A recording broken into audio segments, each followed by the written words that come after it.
الحمد لله كفى وسلام على عباده الذين اصطفى أما بعد. فقد قال الله تبارك وتعالى في القرآن المجيد والفرقان الحميد: أعوذ بالله من الشيطان الرجيم. بسم الله الرحمن الرحيم. ألم يهن للذين آمنوا أن تخشع قلوبهم لذكر الله وما نزل من الحق. وقال النبي صلى الله تعالى عليه وسلم: من عير أخاه بذنب قد تاب منه لم يمت حتى يعمله، أو كما قال سيدنا وهدينا محمد صلى الله تعالى عليه وسلم.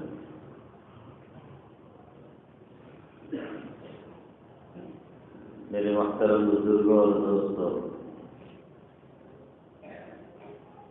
اور عزیز طلباء،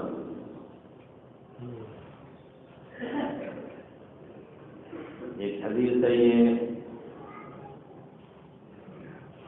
جسے ترمذی کے اندر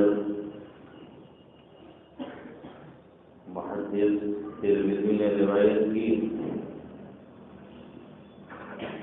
کہ اللہ کے حبیب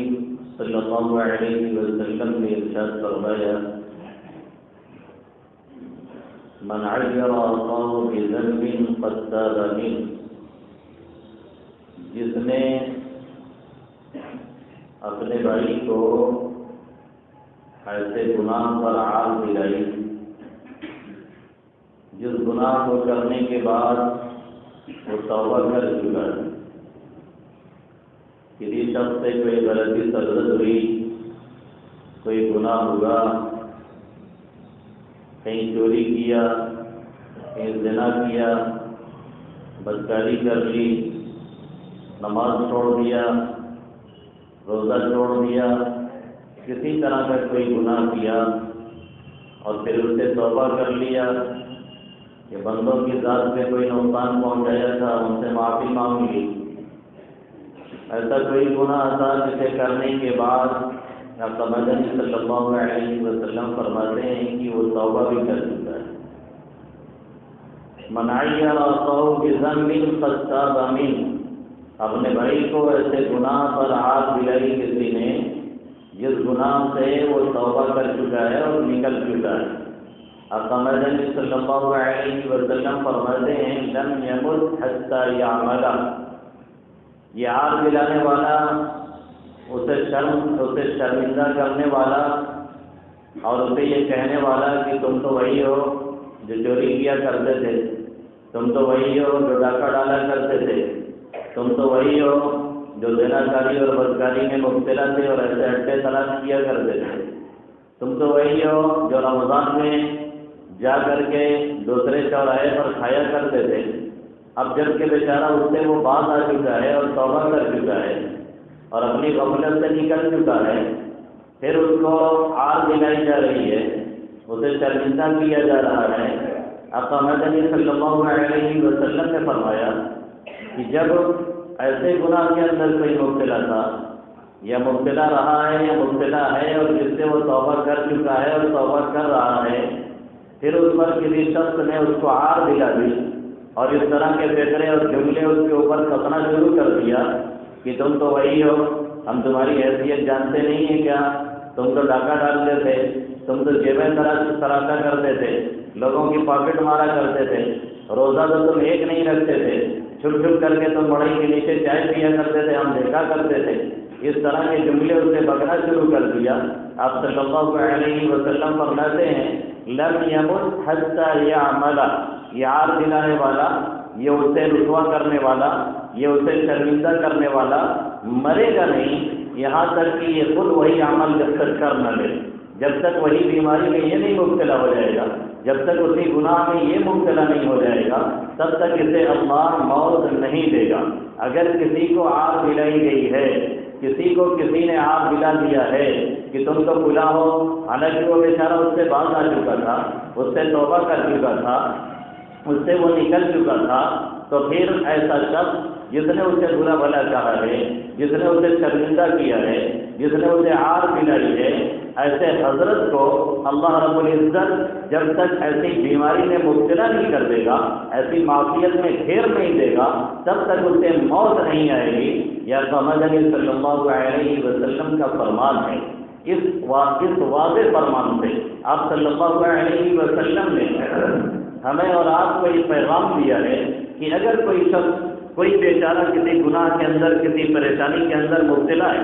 اس طرح کے گناہوں میں کوئی پھنسا ہوا ہے، تو اسے عار دلانا یہ کسی بھی حالت میں جائز نہیں ہے، اسے حقیر سمجھنا یہ کسی بھی صورت میں جائز نہیں ہے، اسے شرمندہ کرنا یہ کسی بھی صورت میں جائز نہیں ہے۔ حقیر سمجھنا کسی بھی گنہگار کو، چاہے وہ کسی بھی اعتبار سے کتنی گھناؤنے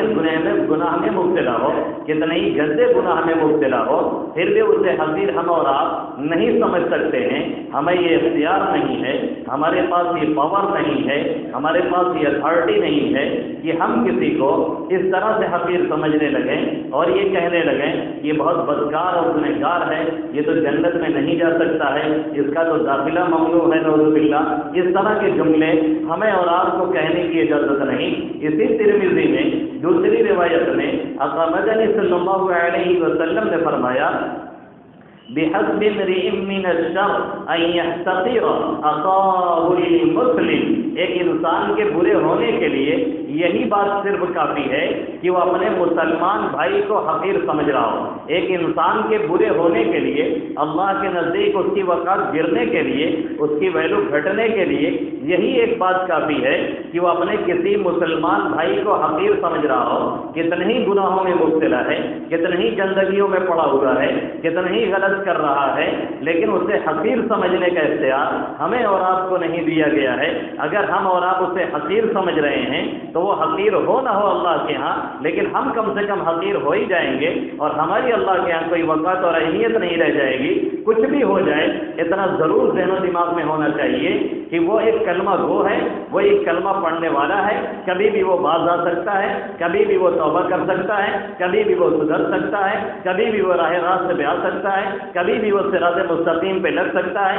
اس لیے اس طرح کے جملے اس کے لیے استعمال کرنا درست نہیں اور جائز نہیں ہے کسی بھی شکل میں۔ ایک مسلمان کو تو چھوڑ دیجیے، ایک کافر کو بھی یہ نہیں سمجھنا چاہیے متعین طور پہ، ایک کافر کو بھی متعین طور پہ یہ نہیں سمجھنا چاہیے کہ واقعتاً یہی جہنم میں جانے والا ہے اور ہم ہی صرف جنتی ہیں، اور اس سے دوری اختیار کرنا اور اس سے دوری بنائے رکھنا یہ بالکل درست نہیں ہے۔ ہاں، اس کے گناہ کو غلط سمجھیے، اس کے غلطی کو غلط سمجھیے، اس کے برائیوں کو برائی سمجھے، اور اس برائی سے اسے بچانے کی کوشش کی جائے، اسے نکالنے کی کوشش کی جائے، اسے باہر لانے کی کوشش کی جائے، اسے اپنے دعاؤں میں یاد رکھا جائے، ان کے لیے کوڑھا جائے، انہیں اللہ سے مانگا جائے اور اللہ سے یہ کہا جائے اے اللہ میری بھی اصلاح فرما اور اس شخص کی بھی اصلاح فرما دے۔ آقا مدنی صلی اللہ علیہ وسلم کو دیکھیے، آپ پر کوڑے ڈالے جا رہے ہیں، راہوں میں کانٹے بچھائے جا رہے ہیں، طائف کی گلیوں میں آپ پر اوباشوں کو لگا کر کے پتھر کی بارش کروائی جا رہی ہے،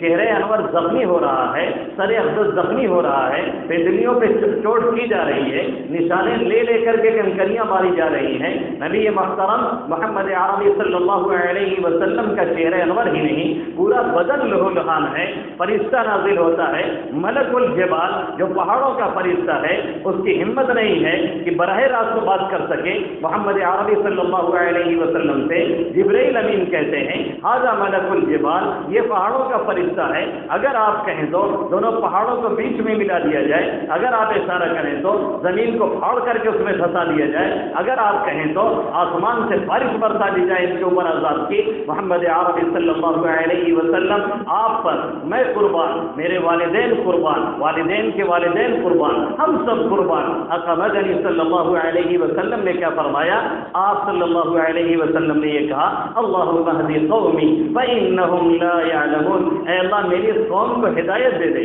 انہیں کچھ خبر نہیں ہے، انہیں کچھ پتہ نہیں ہے، یہ حقیقت کے حال سے واقف نہیں ہیں، ان کو اپنے نفع نقصان کا پتہ نہیں ہے، صحیح چیزوں کے بارے میں انہیں علم نہیں ہے، یہ بیچارے لوگ ہیں، یہ جاہل لوگ ہیں، ان کے اندر شعور نہیں ہے، وہ احساس نہیں ہے، وہ سمجھداری نہیں ہے جس کے ذریعے سے اس کی حقیقت کو سمجھیں جو میں ان کے پاس لے کر کے آیا ہوں۔ اس لیے دشمن ہو رہے ہیں، کیونکہ قاعدہ ہے الناس اعداء لما جہلوا، لوگ جس چیز سے ناواقف ہوتے ہیں اس کے دشمن ہو جایا کرتے ہیں۔ آقا مدنی صلی اللہ علیہ وسلم نے ان کے لیے بد دعائیں نہیں کی، آپ صلی اللہ علیہ وسلم نے انہیں برا بھلا کہنا نہیں شروع کیا، بعض موقعوں پہ آپ نے کیا ہے اور کہیں کہیں کرنا بھی جائز اور کیا جا سکتا ہے، وہ ایک الگ بحث ہے اور الگ مسئلہ ہے، لیکن آپ صلی اللہ علیہ وسلم کی نرمی دیکھیے، آپ صلی اللہ علیہ وسلم کی شفقت دیکھیے، آقا مدنی صلی اللہ علیہ وسلم کی رحمت دیکھیے۔ آپ فرما رہے ہیں بعثت رحمتا لهم لا عذابا لهم، میں باعث رحمت بنا کے بھیجا گیا ہوں، میں باعث عذاب بنا کر کے نہیں بھیجا گیا ہوں۔ یہی سوچ ایک داعی کی، یہی فکر ایک داعی کی، یہی فکر ایک مبلغ کی، یہی فکر ایک واعظ کی، یہی فکر ایک عام انسان کی، عام انسانوں کے تعلق سے ہونی چاہیے، ایک مسلمان کی اپنے مسلمان بھائیوں کے تعلق سے ہونی چاہیے، ایک مسلمان کی اپنے کافر بھائیوں سے بھی ہونی چاہیے کہ ہمیشہ اس کوشش میں رہے کہ اللہ مجھے بھی صحیح راہوں پہ لگائے اور اسے بھی صحیح راہوں پہ لگائے۔ حضرت اقدس تھانوی نور اللہ مرقدہ برد اللہ مسجع کا یہ جملہ شیخ تقی عثمانی حفظہ اللہ تعالی نے لکھا ہے کہ ہم نے اپنے والد محترم مفتی شبیر صاحب سے اور ان کے خلیفہ اجل حضرت تھانوی علیہ الرحمہ کے ڈاکٹر عبدالحی صاحب سے بارہا یہ جملہ سننے کو ملا کہ حضرت اکثر فرمایا کرتے تھے کہ میں اپنے آپ کو میں اب تمام مسلمانوں کو اپنے آپ سے اعلیٰ اور بالا سمجھتا ہوں اور تمام کافروں کو احتمالاً افضل سمجھتا ہوں۔ احتمالاً کا کیا مطلب ہے؟ یعنی یہ کہ ہو سکتا ہے آج نہیں کل اللہ کسی کو ہدایت دے دے، اللہ کسی کو صاحب ایمان بنا دے، پھر وہ نیکی میں اتنا آگے نکل جائے کہ ہم اس کے سامنے بالکل ہیج ہو جائیں اور ہماری کوئی حیثیت نہ رہ جائے اور ہم بالکل گرد بند کر کے رہ جائیں۔ ایسا کبھی بھی ہو سکتا ہے اور کسی بھی وقت ہو سکتا ہے۔ یہ سارے خزانے اسی کے قبضے قدرت میں ہیں، جسے چاہتا ہے ایسا کرتا ہے اور جسے چاہتا ہے نوازتا ہے۔ اتنی بڑی ہستی کا مالک اور اتنی عظیم شخصیت کا مالک ایسے جملے استعمال کر رہا ہے۔ ظاہر ہے جملہ انہوں نے دکھانے اور سنانے کے لیے نہیں کہا ہے، حقیقت میں ان کا دل ایسا ہی تھا، وہ ایسے ہی سمجھتے تھے لوگوں کو کہ عام مسلمان ہم سے افضل اور اعلیٰ ہیں اور جو کافر بھی ہے وہ ہو سکتا ہے کبھی بدل کر کے صاحب ایمان بن جائے اور نیک انسان بن جائے اور پھر ہم سے بھی وہ آگے نکل جائے۔ ایسا ہو سکتا ہے، یہ پاسبل ہے، دنیا ممکنات کی ہے، کچھ بھی کبھی بھی ہو سکتا ہے۔ اس لیے وہ ایسا اپنے کو سمجھا کرتے تھے اور کہا کرتے تھے یہ مرض آج عام ہوتا چلا جا رہا ہے اور یہ مرض آج بڑھتا چلا جا رہا ہے اور یہ مرض خاص طور سے میں دیکھ رہا ہوں خاص کر ان لوگوں میں پایا جاتا ہے جو دو چار مرتبہ کرسی سنبھال لیتے ہیں، جو دو چار مرتبہ کہیں چلے جاتے ہیں اور کچھ دینداری کا چسکا ان کے اندر آ جاتا ہے، کہیں سے وہ پلٹ کر کے غلطیوں سے جب آتے ہیں اور دینداری کا کچھ چسکا اور چربا ان کو لگتا ہے، پھر وہ نماز پڑھنے لگتے ہیں، روزہ رکھنے لگتے ہیں اور داڑھی اور ٹوپی میں آ جاتے ہیں اور سجدے سو وغیرہ کے دو چار مسائل ان کو آ جاتے ہیں، تو پھر اپنے علاوہ نعوذ باللہ وہ سب کو جہنمی ہی سمجھتے ہیں، سب کو حقارت ہی کی نگاہ سے دیکھتے ہیں، سب کو تو چھوڑ دیجیے، علماء کی ذرہ برابر ان کے دلوں میں قدر نہیں رہتی، جبکہ انہیں یہ معلوم ہونا چاہیے کہ ایک عالم حق ہی رہتا ہے۔ مثلا مشہور ہے مری حاصل تو 9 لاکھ کی، اگر حاصل مر جاتی ہے تو بھی 9 لاکھ اس کی قیمت لگ سکتی ہے، اس لیے کہ بہرحال حاصل ہے، اس کا جسم اور جثہ اتنا بڑا ہے کہ اس کی اہمیت بڑی رہتی ہے۔ اس لیے کوئی عالم حق ہے اگر واقعی دینداری اس کے اندر نہیں بھی ہے تو بھی اللہ کے نزدیک اس کا وہ مقام ہوتا ہے کہ عام لوگ اس کی گرد کو بھی نہیں پا سکتے ہیں، لیکن یہ لوگ جو 2-4 روز کہیں نکل گئے اور کچھ دینداری کا چربا ان کے اندر آ گیا اور چسکا آ جاتا ہے تو پھر اپنے آپ کو سب سے بڑا مجتہد، سب سے بڑا مبلغ، سب سے بڑا داعی، سب سے بڑا واعظ، سب سے اہم اپنے آپ کو سمجھنے لگتے ہیں اور پوری دنیا کو حقارت کی نگاہ سے دیکھتے ہیں۔ پھر عجب پیدا ہوتا ہے، پھر تکبر پیدا ہوتا ہے، اپنے کو افضل سمجھتے ہیں، دوسرے کو گرا ہوا سمجھتے ہیں، اور یہ سب سے بڑی بیماری ہے جو انسان کو تباہ کر کے اور برباد کر کے رکھ دیا کرتی ہے۔ اس لیے اس سے بہت زیادہ پرہیز کرنے کی ہمیں بھی ضرورت ہے اور آپ حضرات کو ضرورت ہے۔ اللہ کے حبیب صلی اللہ علیہ وسلم نے ایک دعا میں کیا فرمایا؟ آپ صلی اللہ علیہ وسلم نے فرمایا کہ جب کسی بیمار شخص کو کسی بیماری کے اندر مبتلا دیکھو تو یہ دعا پڑھو، اللہم انی اعوذ بک مما ابتلاک بہ فضلنی علی کثیر ممن خلقہ تفضیلا۔ اللہ کا کرم ہے، اللہ کا شکر ہے، اس کی حمد ہے کہ جس بیماری میں اللہ نے تمہیں ڈال رکھا ہے، اس بیماری سے اللہ نے مجھے بچا رکھا ہے، اس بیماری سے میں محفوظ ہوں۔ یہ دعا پڑھنے کے بعد آگے جملہ کیا ہے؟ فضلنی علی کثیر ممن خلقہ تفضیلا، اللہ نے مجھے اپنی مخلوق میں سے بہت سے لوگوں پر فضیلت عطا فرمائی ہے۔ جیسے ہم اور آپ بیٹھے ہیں، ہاتھ صحیح سالم، پاؤں صحیح سالم، دل صحیح سالم، دماغ صحیح سالم، سوچ فکر صحیح سالم، زبان صحیح سالم، ساری نعمتیں لے کر کے بیٹھے ہوئے ہیں۔ نہ معلوم کتنے بیچارے ہیں جو اپاہج ہیں، نہ معلوم کتنے بیچارے ہیں جو بیڈ پہ سسک رہے ہیں، نہ معلوم کتنے بیچارے ہیں جو نہ معلوم کیسی کیسی بیماریوں میں مبتلا ہیں، کوئی دوا بھی ان کو کارگر نہیں ہو رہی ہے، غذا بھی پیٹ میں نہیں جا رہی ہے۔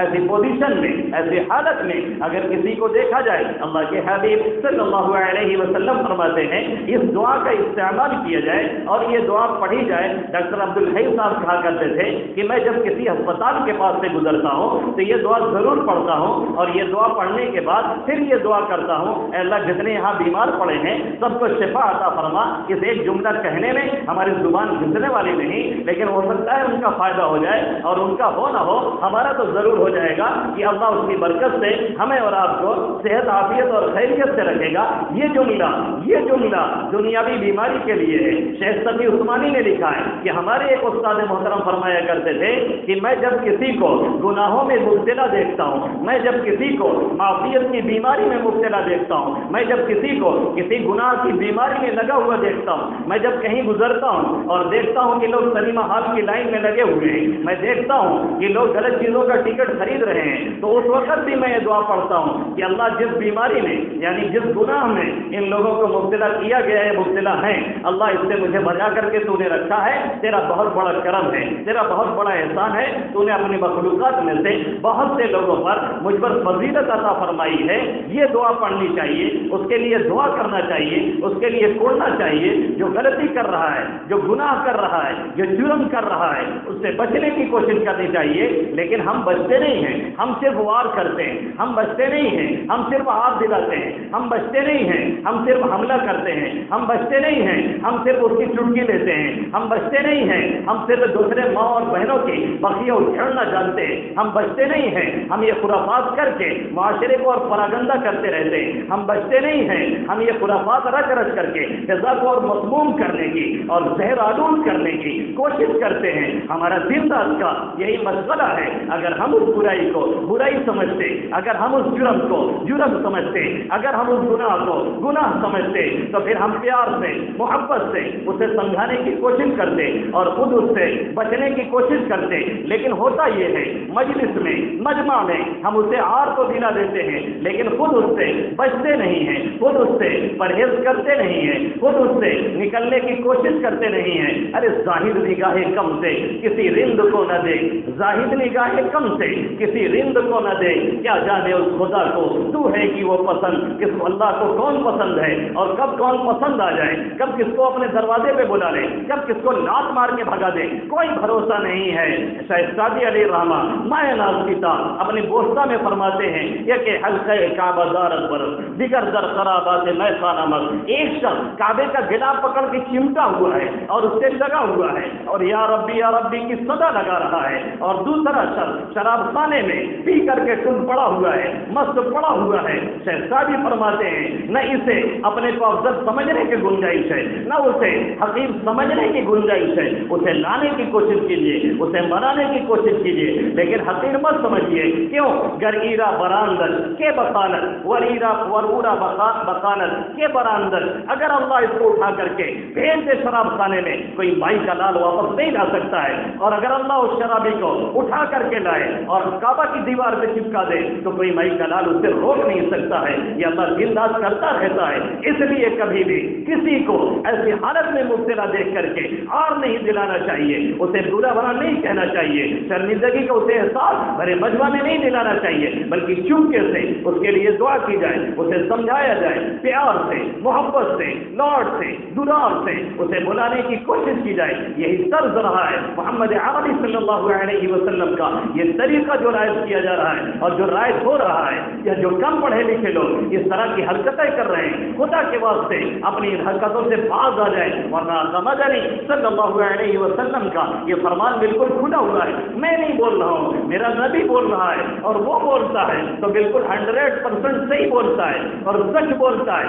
اس میں کوئی شبہ نہیں۔ من عیر اخاہ بذنب قد تاب منہ، جس نے کسی اپنے بھائی کو ایسے گناہ پہ آڑ دلائی جس سے وہ توبہ کر چکا ہے یا کر لے گا امید ہے، تو پھر مرے گا نہیں آڑ دلانے والا جب تک کہ وہی حرکت خود نہ کرے، جب تک کہ وہی چوری خود نہ کرے، جب تک کہ وہی ڈاکہ خود نہ ڈالے، جب تک کہ وہی زناکاری خود نہ کرے۔ کیسے کیسے لوگ بدلتے ہیں، ہم اور آپ سوچ بھی نہیں سکتے ہیں۔ اللہ والے لوگ کیسے بن جایا کرتے، ہماری اور آپ کی کھوپڑی وہاں تک پہنچ بھی نہیں سکتی ہے۔ فضیل ابن عیاض رحمت اللہ علیہ ایک زبردست ڈاکو تھے، اپنی جوانی میں ڈاکہ ڈالا کرتے تھے اور لوگ علاقہ علاقہ چھوڑ کر کے گزر جایا کرتے تھے، اتنے خطرناک ڈاکو تھے یہ۔ لیکن جب بدلے ہیں، کیسے بدلے؟ ایک مرتبہ ڈاکہ ڈالنے کے لیے تہجد کے وقت میں گزر رہے تھے، دیوار در دیوار پھلانگ پھلانگ کر کے، ایک گھر سے دوسرے گھر، دوسرے سے تیسرے گھر، کوئی بیٹھا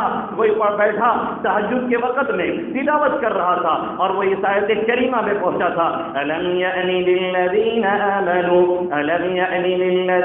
آمَنُوا أَن تَخْشَعَ قُلُوبُهُمْ لِذِكْرِ اللَّهِ وَمَا نَزَلَ مِنَ الْحَقِّ۔ کیا ایمان والوں کے لیے، کیا ایمان والوں کے لیے یہ بات، اس کے لیے ٹائم نہیں آیا ہے؟ کیا ایمان والوں کے لیے یہ وقت نہیں آ گیا ہے؟ أَلَمْ يَأْنِ لِلَّذِينَ آمَنُوا أَن تَخْشَعَ قُلُوبُهُمْ لِذِكْرِ اللَّهِ وَمَا نَزَلَ مِنَ الْحَقِّ، کہ ان کے دل اللہ کے سامنے جھکیں، ان کے دل اللہ کی یاد کے سامنے جھکیں، ان کے دل اللہ کی آیتوں کے سامنے جھکیں، ان کے دل اللہ کے احکامات کے سامنے جھکیں۔ أَلَمْ يَأْنِ لِلَّذِينَ آمَنُوا أَن تَخْشَعَ قُلُوبُهُمْ لِذِكْرِ اللَّهِ وَمَا نَزَلَ مِنَ الْحَقِّ، اللہ نے جو کچھ حق نازل فرمایا اس کے سامنے ان کے دل جھکتے کیوں نہیں؟ ٹائم نہیں ہوا کیا؟ وقت نہیں ان کا آیا کیا؟ فضیل ابن عیاض جو قدم سے قدم بڑھا رہے تھے اور چھلانگ سے چھلانگ لگا رہے تھے، کانوں میں جیسے ہی یہ رب بولتی ہوئی آواز آ کر کے داخل ہوئی، فوراً اسٹاپ لیا اور کھڑے ہوئے